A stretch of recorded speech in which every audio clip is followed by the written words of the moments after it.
Being an artist of any kind is really difficult. It's easy to get caught up in how good or bad what you make is when it's entirely subjective. Maybe you've been told that you're kitschy or cliché or have bad taste.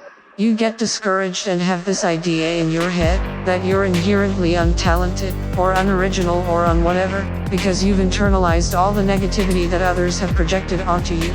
Maybe because of this you've quit your creative pursuits altogether.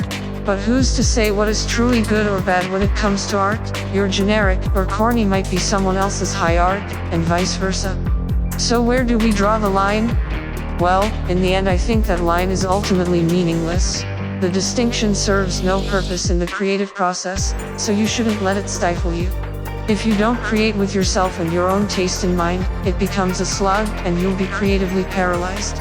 You're just going to worry about how good or bad whatever you're making is to this fictional audience in your head with impossible standards, and you'll never finish what you started. Even if you do happen to have bad taste and it's not just a reflection of low self-esteem, there are some advantages that come with that. Bad taste is more interesting than dull taste. A canvas or a composition, devoid of any aesthetic appeal. At least someone with bad taste is committed to the things that they're passionate about and is willing to take risks.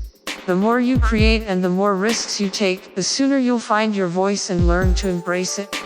If people call your art, I don't know, twee or tacky for example, then don't be afraid to incorporate those qualities into your artistic identity.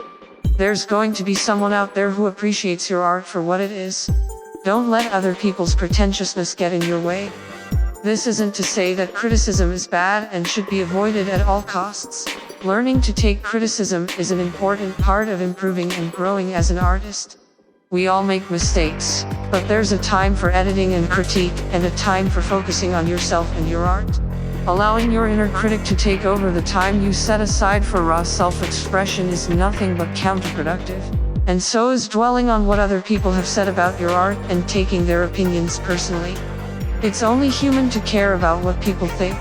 The challenge is learning how to just care about what people who matter to you think. So if other people tell you that you have bad taste, then, fuck it. Own that bad taste.